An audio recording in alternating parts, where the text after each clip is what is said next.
여러분 안녕하십니까, 진성호입니다. 검찰이 상상인 저축은행을 압수수색했습니다. 조국 전 장관의 소환이 임박한 모양입니다. 지금 조국 전 장관과 정경심 씨는 아마 상당히 긴장하고 있을 겁니다. 상상인 저축은행, 지금 코링크 PE의 실제 소유주라는 말도 있고, 조국 전 장관과 정경심 씨를 이용해서 골드브리치 정권의 대주주가 됐다는데 이용했다, 이런 말도 있습니다. 실제로 이 저축은행은 코링크 P에게 돈을 빌려줬다, 빼앗았다, 이를 반복했습니다. WFM 주식을 바탕으로 20억 원을 대출해 준 적도 있습니다. 상당히 조국 일가의 사모펀드와 연관된 그런 저축은행입니다. 그래서 이 저축은행의 압수수색 결과 어떤 물적 증거가 나오냐에 따라서 조국 전 장관은 상당히 곤혹스러울 수도 있습니다. 뿐만 아니라 지금 검찰이 의심하는 이것들이 사실일 경우 조국 전 장관뿐만 아니라 문재인 정권 전반적인 게이트로 확산될 우려도 있습니다. 과거 저축은행 사건들이 어땠나를 상상해보면 힘들지 않습니다. 자, 진성호의 융단 폭격 시작합니다. 조국 전 장관 부부를 융단 폭격합니다. 방송에 앞서 아직 진성호 방송의 구독자가 아니신 분들은 붉은색 구독 버튼 꾹 눌러주시기 바랍니다. 자, 검찰이 오늘 지금 한창 압수수색을 하고 있습니다. 상상인 저축은행. 소환을 앞둔 조국 전 장관을 겨냥한 게 아니냐, 이런 관측이 나오고 있습니다. 서울중앙지검 조세범죄조사부입니다. 서울중앙지검의 특수 2부, 그러니까 지금은 반부패수사 2부가 아니라 조세범죄조사부, 김종호 부장검사가 지금 성남시에 있는 상상인저축은행 본사 관계자 사무실 등에 대해서 수사관들을 보내서 자료를 확보하고 있습니다. 검찰은 일단 금융감독원에서 수사 의뢰한 사건을 조사하기 위한 것이다, 이렇게 설명하고 있지만 이 액면 그대로 받아들이기는 힘듭니다. 왜냐하면 상상인저축은행은 조국 일가 사모펀드와 엄청나게 연관된 그런 정황들이 여기저기 발견되기 때문입니다.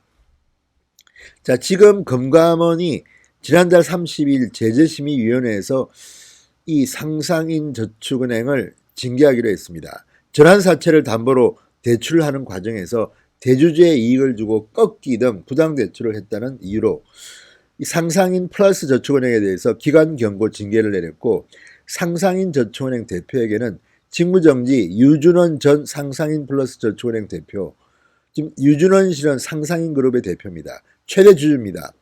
직무정지 상장의 징계를 내리는 동시에 수사를 의뢰했습니다. 그래서 지금 검찰이 압수수색을 하고 있는 건데요. 이 상상인그룹은 조국 전 장관과 밀접한 관계로 보입니다. 조국 전 장관의 오촌조카 조범동 씨가 총괄 대표로 있던 코링크 P, 그러니까 조국 일가의 사모펀드가 100% 투자한 사모펀드가 운용사, 그러니까 그 사모펀드를 운용하는 코링크 PE과 관련된 겁니다. 자, 상상인그룹이 이 코링크 PE에 대출을 해줬습니다. 그래서 실소유주 의혹까지 받고 있습니다. 그러니까 사실상 코링크 PE는 실제 소유주는 상상인그룹이다. 왜냐? 조범동 씨가 돈을 다 빼먹었기 때문에 그냥 그동안 대출을 많이 해준 상상인저축은행 그룹이 실제 소유주가 아니냐, 이런 관측도 나옵니다. 의심이 나오는 겁니다. 지난 6월 한창 뜨거울 때입니다. 그때 코링크 P에 20억 원을 대출해 주었습니다. 그랬다가 이를 회수했습니다. 당시 조범동 씨는 이 돈을 들고 해외로 도피하고 하는 그런 시기였습니다. 이때 코링크 P에 이렇게 급전을 20억 원을 대출해 줄 정도로 관계가 밀접합니다. 뭐 뒤에 회수하기는 했지만 이런 것들을 보면 상상인저축은행 그룹과 이 조범동 그리고 조국 사모펀드는 상당히 밀접한 관계가 있는 것 같이 보입니다. 이게 제대로 들통이 나면 조국 전 장관 소환 전에 뭔가 일이 벌어질 것 같습니다. 또 상상인 플러스 저축은행은 지난 8월 다시 코링크 P가 보유한 WFM 주식 110만 주를 담보로 20억 원을 대출해 줬습니다. 상당히 밀접한 관계입니다. 돈이 왔다 갔다 하고 있습니다. 자, 코링크 P가 인수한 2차 전지업체 WFM 아시다시피 이 WFM의 주식을 6억 원어치를 샀습니다. 정경심 씨 남매가 차명으로 정경심 씨를 샀고 뒤에 이면에는 코링크 P라고 적혀 있습니다. 코링크 P가 샀다는 뜻이고 이 즈음에 조국 전 장관은 청와대 민정수석실 당시인데 ATM기로 5천만 원을 정경심 씨한테 송금한 기록이 나왔습니다. 이런 것들을 보면 지금 이 상상인 그룹의 뭐가 터지면 상당히 조국 사모펀드에 불리한 정황이 생길 가능성이 높습니다. 김종석 한국당 의원은 지난달 5일 정무위 국정감사에서 이런 질의를 했습니다. 상상인 그룹이 WFM에 100억 원을 투자한 후 지난 2월 대주주 자격을 얻었다. 골든 브릿지 정권의 대주주 자격을 얻었다. 자, 야권은 상상인 그룹이 유 대표의 검찰 수사 등으로 상상인 정권의 전신인 골드 브릿지 정권을 인수한 뒤 대주주 적격 심사에서 어려움을 겪자 심사 통과를 위해서 WFM에 투자한 게 아니냐는 의혹을 제기하고 있습니다. 그렇다면 WFM에 투자해서 누가 이익을 얻겠습니까? 바로 정경심 씨나 조국 일가 아니겠습니까? 그래서 지금 이 뒤에서 상상인 그룹을 봐준 사람이 누구냐? 조국 아니냐 이런 말이 나오고 있는 겁니다. 그렇다면 조국 전 장관이 봐줬다면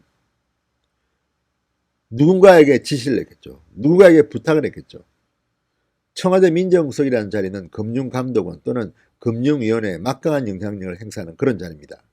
따라서 이것은 상상인 그룹의 판도라 상자가 열리면 단순히 조국 전 장관 한 명으로 끝날 게 아니라 청와대 민정수석실 전반으로 확대될 수 있습니다. 상당히 폭발력이 있는 겁니다. 검찰이 오늘 상상인 저축은행을 압수수색했습니다. 자, 검찰은 조국을 소환하기 직전에 뭔가 큰 것을 하나 노리고 있는 것 같습니다. MBC 피수조 얼마 전 이 상상인 유 전 대표의 주가 조작 사건 등을 보도한 바 있습니다. 자, 점점 더 커지고 있습니다. 지금 벌어지고 있는 이 상상인 저축은행의 의혹은 자칫 문재인 정권에도 엄청난 부담이 될 수 있을 것 같습니다. 늘 저축은행이 말썽을 부리는 이유는 그만큼 폭발력이 크기 때문입니다.